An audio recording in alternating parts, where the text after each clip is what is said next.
India Maharashtra 9 न्यूजमध्ये तारखेला आपले सुप्रिया स्वागत। सुळे यांनी कलेक्टर ऑफिसच्या समोर आंदोलन केलं होतं, पण 2 तारखेला त्यांना आश्वासन देण्यात आलं होतं की 2 तारखेला काम चालू होईल. आपण पाहू शकता की रस्त्याचं काम कुठल्याही प्रकारे प्रशासनाने कसल्याही पद्धतीने काम चालू केलेले नाहीये.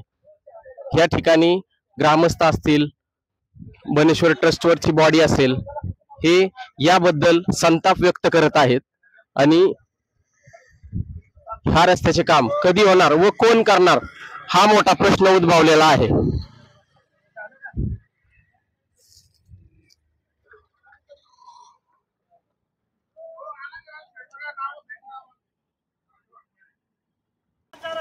झालाच पाहिजे, बनेश्वरचा रस्ता झालाच पाहिजे, बनेश्वरचा रस्ता झालाच पाहिजे, रस्ता न करणाऱ्या प्रशासनाचा धिक्कार असो, रस्ता न करणाऱ्या प्रशासनाचा धिक्कार असो.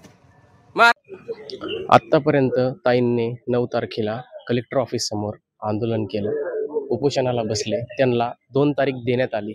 दादाही म्हणले की माझ्या बहिणीला इथून पुढे कुठल्याही प्रकारचं आंदोलन किंवा उपोषण करण्याची वेळ येणार नाही. आज 2 तारीख आहे. कुठल्याही प्रशासनाची लोक या बनेश्वर रस्त्यावर आलेली नाहीयेत. इथे आपल्याबरोबर बनेश्वर मंदिराची ट्रस्टीची बॉडी आहे व काही ग्रामस्थ आहेत. आपण त्यांच्याशी बोलू की नक्की काय इथे काय विषय चाललेला आहे. आपल्याबरोबर नसरापुरातले भाविक आहेत. आपण विचारू की या रस्त्याबद्दल काय म्हणणं आहे आपलं, की हा रस्ता चालू लवकर होईल, प्रशासन करेल? आता खूपच अडचण झाली आहे, कारण आमदारांनी शब्द दिला आम्ही स्वतः करतो, खासदार म्हणतात आम्ही करतो, पण नक्की कोण रस्ता करते हेच लक्षात येत नाहीये. अजितदादा स्वतः म्हणतात की 600 मीटरच्या रस्त्यासाठी उपोषणाची गरज नाहीये, पण भाविक म्हणून आता आमची अशी मागणी आहे की हा रस्ता लवकरात लवकर जर कोणी चालू केला नाही तर आम्ही ट्रस्टीची लोक आणि ग्रामस्थ आम्ही रास्ता रोको करणार आहे. म्हणजे ग्रामस्थांनाच कळाना की रस्ता नक्की करणार कोण आहे, नारळ नक्की फोडणार कोण आहे, हा मोठा विषय. आपल्याबरोबर अजून काही ग्रामस्थ आहेत, आपण त्यांना विचारू की तुम्ही आंदोलनाला होता त्या दिवशी, तर त्या दिवशी ताईंना तिथे काय आश्वासन देण्यात आलं? ताईंना हेच आश्वासन देण्यात आलं की लवकरात लवकर रोड करू आणि 2 तारखेच्या टायमाला नारळ फोडू असं आश्वासन दिले त्यांनी. 2 अधिकारी गव्हर्नमेंटचे होते तिथे, त्यांनी ती दखल घेतली आहे. आता ताईंना तर त्या दिवशी आश्वासन दिलं असे बनेश्वर बॉडीवरचे ट्रस्टचे म्हणत आहेत, पण इथे काही ग्रामस्थ आहेत, आपण त्यांनाही विचारू की त्यांचं याबद्दल काय म्हणणं आहे, की ह्यांच्याकडे जो संभ्रम निर्माण झालेला आहे, रस्ता नक्की करणार कोण, तर हे आपण विचारू की आमदारही म्हणलेले की रस्ता करायचा आहे, खासदारही म्हणलेत की रस्ता करायचा आहे, नक्की करणार कोण? आपल्याबरोबर नसरापुरातले स्थानिक नागरिक आहेत, आपलं याच्यावर काय म्हणणं आहे? रस्ता कोणीही करू द्या, आमदारांनी करू द्या, खासदारांनी करू द्या, पालकमंत्र्यांनी करू द्या, एक ग्रामस्थ म्हणून एवढंच म्हणणं आहे की रस्ता तो होऊ द्या. तुमचं प्रशासन जिल्हा परिषद करणार आहे का PMRD करणार आहे का आणि कोण करणार आहे ह्याच्याशी आम्हाला काही घेणं नाही. रस्ता झाला पाहिजे हेच आमचं म्हणणं आहे आणि या रस्त्यासाठी परत तीव्र आंदोलनाची वेळ येऊन देऊ नये प्रशासनाने, एवढीच अपेक्षा आहे. आपल्याबरोबर स्थानिक नेते आहेत, आपण त्यांनाही विचारू नक्की प्रशासनाकडे आपली काय मागणी असणार आहे.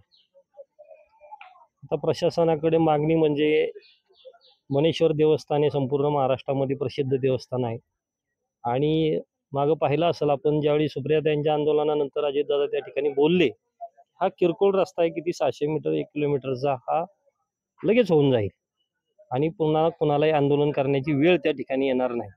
पण आज जो शब्द दिला होता त्यांनी की 2 तारखेला 2 मेला या रस्त्याचं काम प्रत्यक्षात चालू होईल, तर नारळ कोण फोडतोय महत्त्वाचं नाही, ज्याचं त्याच्यामध्ये खरंच श्रेय असेल त्यांनी नारळ फोडावा.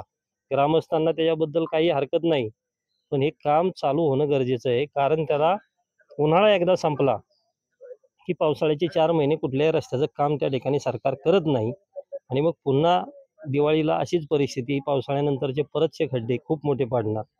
अशी परिस्थिती होणार असेल तर ग्रामस्थ सर्व मिळून, आम्ही ग्रामस्थ, आमच्या परिसरातील नागरिक, हे सर्व पुणे सातारा हायवेवर त्या ठिकाणी रस्ता रोको करण्याचं आम्ही त्या ठिकाणी करणार आहोत, अशा प्रकारच्या या ठिकाणी विचार व्यक्त करत आहे. आपल्याबरोबर नसरापूर ग्रामपंचायतीतील सदस्य हे आहेत, तर त्यांना आपण विचारू की तुमची भूमिका याच्याबद्दल काय असणार आहे.